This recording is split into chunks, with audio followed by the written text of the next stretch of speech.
It is funny how sometimes you can plan the day and then it unfolds very differently. There is a saying that people like, which I really don't like, that says, man plans and God laughs.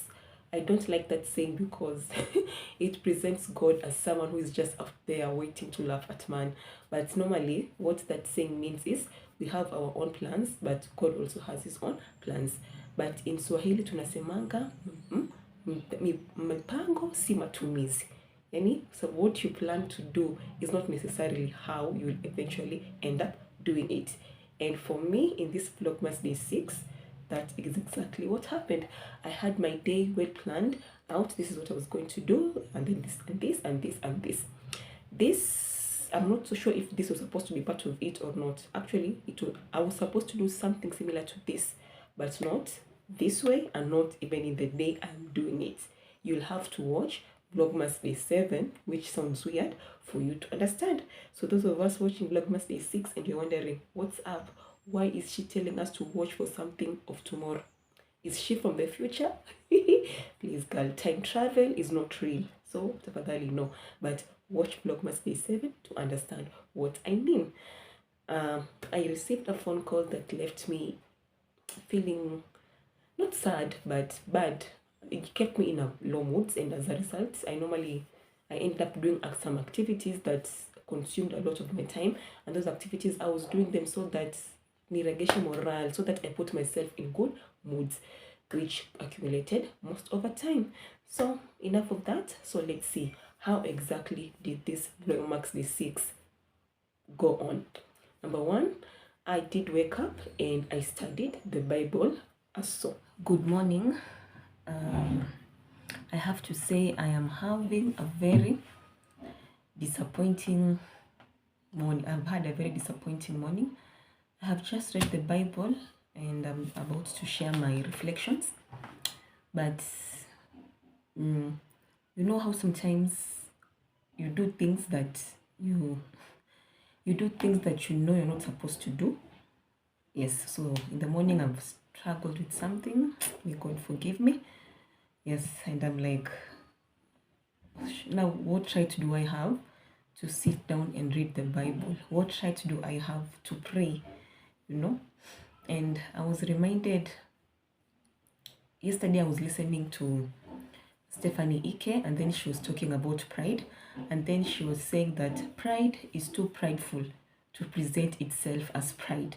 And because pride is too prideful to present itself as pride, it normally tries to present itself as humility, as consideration, you know, as those questions like, God, please use somebody else and not me.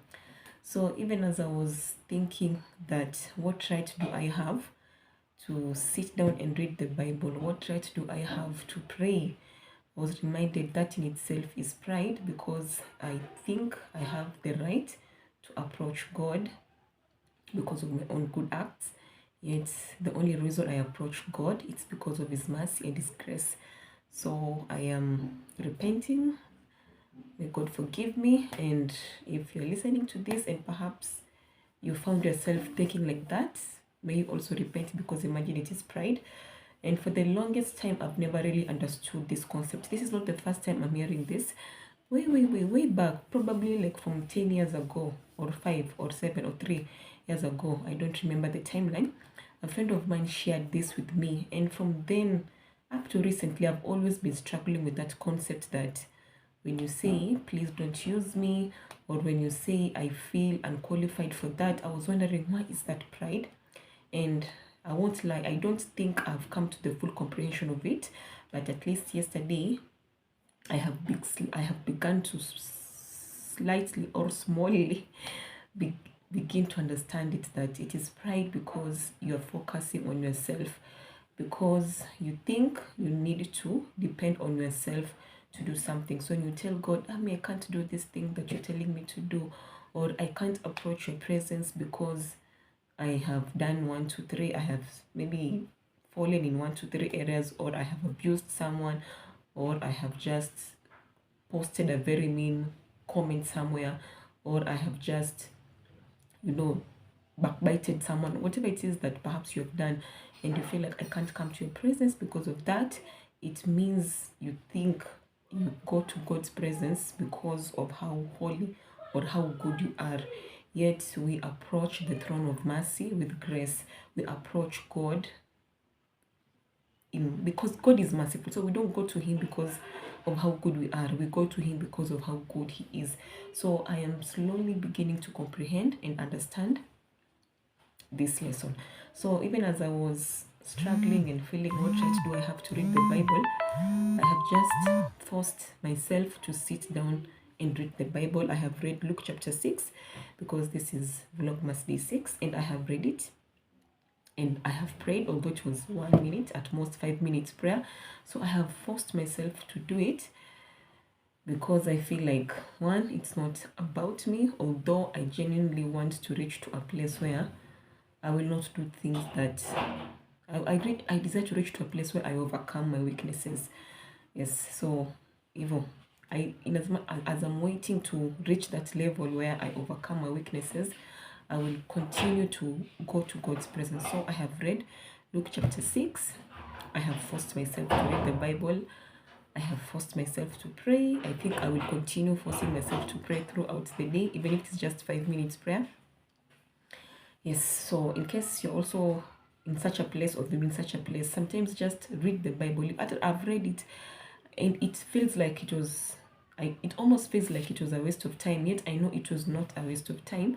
In as much as I have not gotten like big revelations and all that, I know it's not a waste of time. The reason why I normally force myself to read the Bible, even when I feel like I have done something wrong, or I have failed once again, or I am having a struggle, or I don't understand why God is doing something. When I'm in those moments, I normally force myself to read the Bible because I'm a firm believer. I don't remain the same anytime I read the Bible. I may not feel the impact, I may not even see the impact, but I choose to believe that something within me changes every time I interact with the Bible. That is why I force myself to read the Bible even when I don't want to. And I pray and I force myself to pray mainly because I have heard that line that says, when you feel like not praying, then you should pray because there is something that is causing you to feel like not praying. And most of the times I just confess either my failure or my confusion or whatever it is that I'm thinking maybe God has disappointed me in. Yes, it may actually be 5 minutes prayer, but I force myself to pray. So yes, I just wanted to share that just in case you're there and you also struggle like this sometimes. I want to encourage you, force yourself to read the Bible. Even when you feel like nothing is happening, don't stop. And also force yourself to pray, even if it's just for 1 minute. Force yourself to pray and then ask for God to give you grace. Yes, and for when you're struggling with something, it could be anything. For me, sometimes I struggle with giving into fear and the thought of who am I to do that. That is something I struggle with, and that is why I was remembering what Stephanie Ike was sharing about pride as explained just up to before.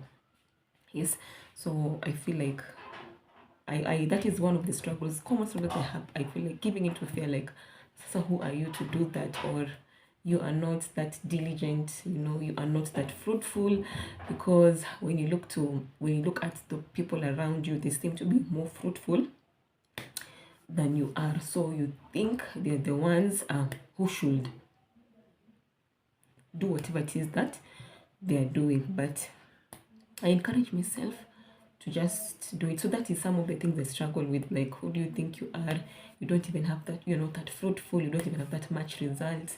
But even despite that, I still choose to show up and do it. For some, it could be backbiting. Maybe you don't want to backbite, but you just find yourself, you've gone ahead and shared a gossip, and at the end of it all, you feel so bad.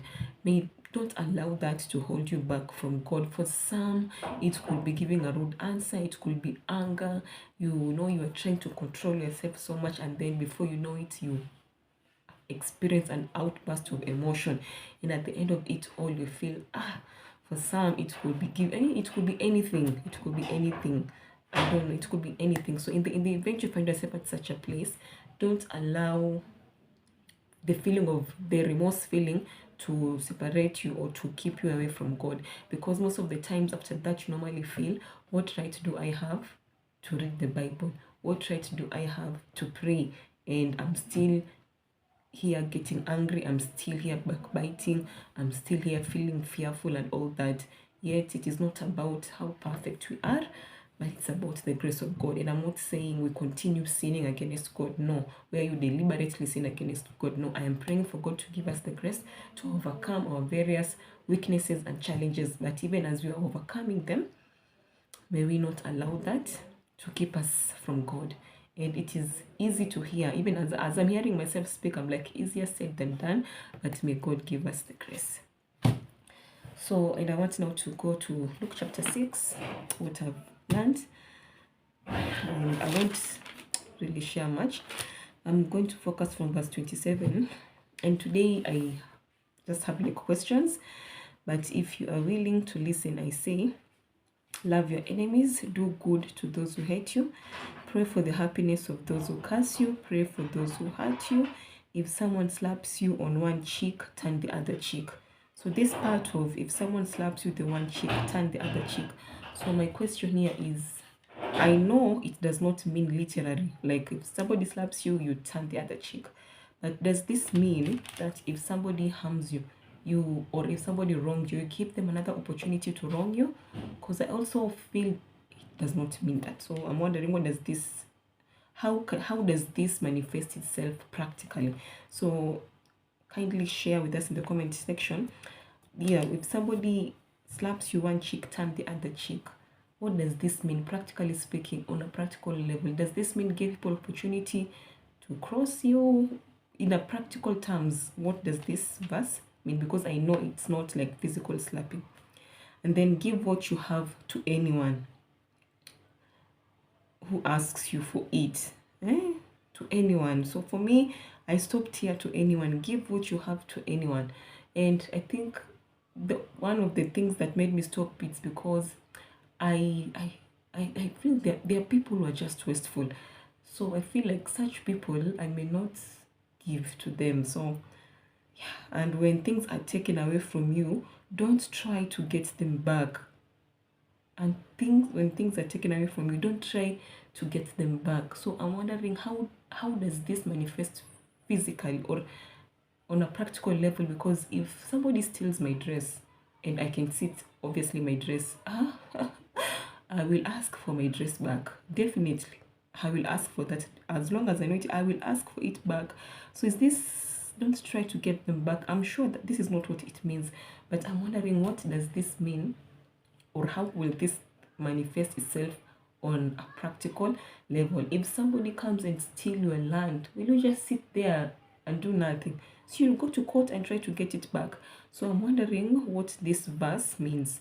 I'm sure perhaps it has something to do with the context, either of the time when this was written. I don't know. If you have a full understanding, kindly share with us. And then now I want to share one of my favorite lessons here.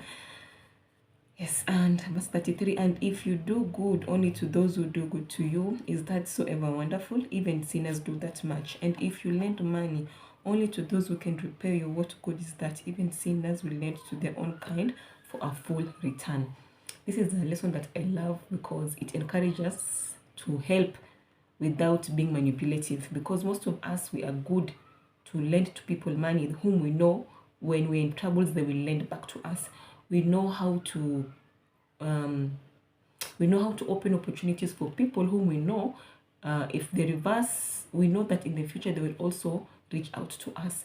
Whereas that is not bad, but you should not limit yourself to that. Open doors, recommend people to positions, to jobs, in rooms, people whom you know will never recommend you, people whom you know perhaps you even have a higher skill and ability than them. That means they're not in a position to help you, but you're the one in a position to help them. In short, may we learn to help not only those who can help us back, but those who we are sure and either not in a position to help us back, or even if they will be in a position to help us back, they will never help us back. Because this is what verse 32 to 34 speaks. And I really love this lesson. And I think I've talked about this. You will see it in the coming, from next year, God willing, in the coming episodes, because now this is Vlogmas, so I talked about this a lot. However, so that is it. Don't just lend, don't just help, don't just reach out and give to people whom you know will give back to you. It is not bad, but don't limit yourself to that. Also have a group of people whom you are giving, you're mentoring, you're nurturing, whom you know either don't have the capacity to give to you, or even if they have that capacity, they will never give to you. And now I want to leave you with some verses. Love your enemies, do good to them, lend to them, and don't be concerned that they might not repay. Then your reward from heaven will be very great, and you will truly be acting as children of the Most High, for He is kind to the unfaithful and to those who are wicked. You must be compassionate, just as your Father is compassionate. Another verse, 43 to 45. A good tree can't produce bad fruits, and a bad tree can't produce good fruit. A tree is identified by the kind of fruit it produces. Figs never grow on thorn bushes, or grapes or bramble bushes. A good person produces good deeds from a good heart, and an evil person produces evil deeds from an evil heart. Whatever is in your heart determines what you say. So the question is, what are you saying? Audit yourself. Look at your words. Look at the things you normally talk about. Look at the words you normally produce. Your words will give you a good indicator at the status of your heart. Thank you so much.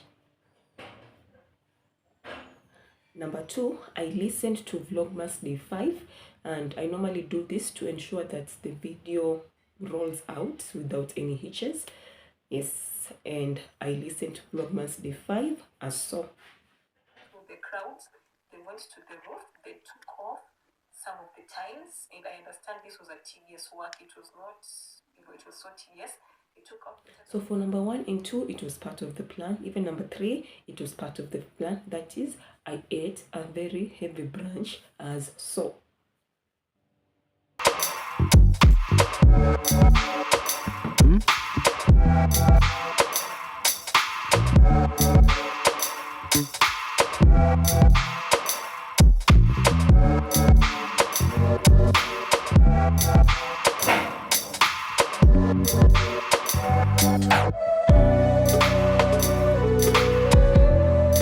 Number 4, the phone call happened, which I did not plan and left me in bad moods. However, I did not film this because I was not anticipating that phone call, so that was not filmed. Number 5, I went ahead and started looking for novels, soft copy novels on dark romance, because I'm supposed to start reading dark romance for the booktube channel. This was not, I was not supposed to do this today. However, I did it, and as you're going to see, you will not see it, but it took a lot of my time, and this was not part of the plan, and it accumulated, so it took quite some time. It ate a large part of my day, and when you're watching it, you'll not see it because I've condensed it. But as I was leaving it out, looking for those dark romances, because again, I don't read explicit content. I read closed door novels. So looking for them, going to Goodreads, going to Google to research takes a lot of time. You will not see it on your end, but on my end, it took a lot of time. And this is me looking for the researching on the books that I'm supposed to read on dark romance as so. So I'm on Goodreads, anywhere with you, and you see, I don't see smart. You see a romance, friends to lovers, contemporary. If I'd seen smart, I would not read, so at least I can read this one. So here I'm looking for the X-Vows, and if you come down here, you find that they've said adult. So if you see adult, it means it's going to have some form of explicit content. So the X-Vows out. I guess I only have one book to go, and that is Anywhere With You. So I have this booktube channel. It's called CC Book Hub, linked in the description below, and it's a platform where I focus on talking about and recommending books, novels that don't have sexual content or don't have explicit content. So if you are somebody that loves to read novels and the type of novels you're looking for are the ones that don't have sexual explicit content or don't have explicit content, and this is like the best channel for you. You'll find various books recommended there. So you'll mainly find closed door novels and clean novels. So for closed door novels, this means even if it is either, at most it is either low spice or innuendos, but what you can be sure about is there is no explicit content. You can read that book, all the books that I recommend, knowing very well that there's no explicit content. Books that don't have smart, and even if there is any sexual engagement taking place, it happens off the page, because there are people like you and me who love to read such books, and we're actually a very large number. You can find a good community on Instagram and even on the YouTube channel. So it's called CC Book Hub. I recommend novels that don't have explicit content, interesting Christian novels, rom-coms, mystery, cozy mysteries, and also Christian mysteries. A large number of books. You can find us there. You can also check out our Instagram page, the same name, CC Book Hub. You'll find more books there, such that you're not stranded, like, or you don't have to read novels that you have to skip some pages. So if you've been looking for a plug where to get good novels that don't have explicit content, we are here for you. Check it out. So that is what I want to do right now. I want to research, and I also sell soft copy books. So just so that I warn you in advance, in case that is something that offends you, maybe you might not want to check out the Instagram page or the YouTube channel. I also sell soft copy version of all the books that I talk about. I sell soft copy versions on both Instagram and IG. And here we have, I want now to research some novels here to see if they are indeed closed door or not, because there's a book I read. It was so interesting, but it was nearing smart. So I was like, I don't want to do this to myself again. So now I want to go to Google and research, and even Goodreads, to see if this books nikiona too smart for Goodreads, I know I won't read that book, because right now I am reading rom-coms. I was supposed to read 5 rom-coms. I DNF'd one because the author was kind enough to say there is explicit content. The other one I saw it was too close to having explicit content, so I DNF'd it. The third one I read it, so I want to check if the remaining 2 or 3 also are clean to read, or not clean, they're closed or not. So the difference between a closed door novel and a clean novel is that closed door novel, they can have innuendos, they can have some, you can see some people fighting, some form of, it may not be exaggerated, but you can see some people fighting. They can even have some curse words. But for now, clean novels, you will not see any, there's no violence, there's no evil, there's no explicit content, there's no innuendo, there is no, it's very, there's no fight, so it's like that. But for closed door, it doesn't have sexual explicit content, but you can find maybe a scene where people are fighting, which I have no problem with, or you can have some innuendos here and there, although it does not show the explicit content. So if you want clean novels only, sawa, but if you just don't want books that are not explicit content, pia ni sad, because there's some people who cannot even read a book that has curse words. So if you're that type of a reader, you should be checking for books that are purely clean and have been written or tagged as clean novels. But if you're the type of reader that you don't mind reading curse words, you don't mind some form, but violence is, you can see some people fighting, or you can see there was somebody who went through maybe a sexual abuse. It normally, they don't reveal it on the book, but they just mention it in passing. So if you don't mind that, you can read closed door novels. So personally, I read closed door novels and also clean novels, but there are people who specifically only read clean novels. So depending on whether you are, you can still find our book. You can check out our pages on Instagram, on YouTube.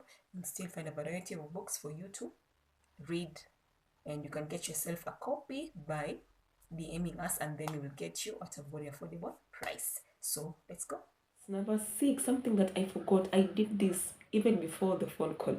However, this was supposed to be part of the plan.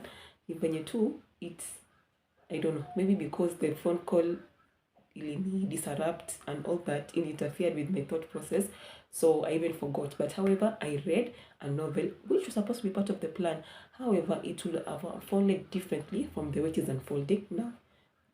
Again, in short, I read a novel, although before the phone call, and this is me reading the novel.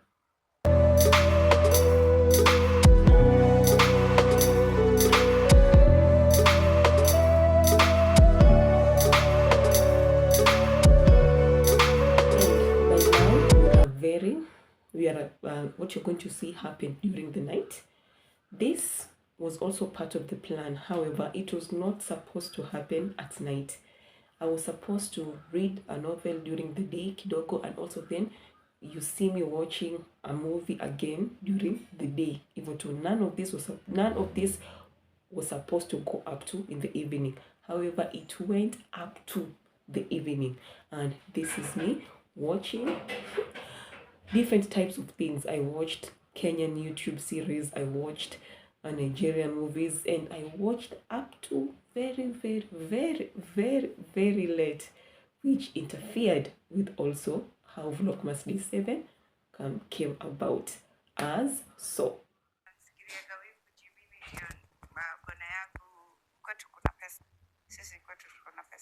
So hata siko surprise sana I feel about hiyo pesa ya mashidini yake. Never looked back. Just not unnecessarily. Okay. So thank you so much for those of us in Vlogmas Day 6. If you're wondering what does she mean for those of us in Vlogmas Day 6, make sure you tune in tomorrow to watch Vlogmas Day 7 for you to understand.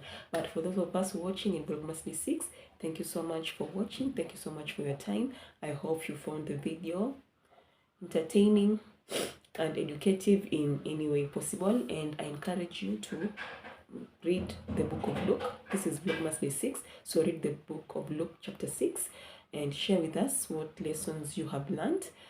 And you can also share it with someone you know physically on the lessons you've learned, or you can even read any other book of the Bible. In short, as we are celebrating Christmas and in the festive mood, let us not forget to spend time with God, because Jesus is the reason for this season. Thank you so much for your time, and I'll be seeing you in Vlogmas Day 7. Make sure you tune in tomorrow to get a fuller understanding of what is happening. See you then. God willing, but see you then.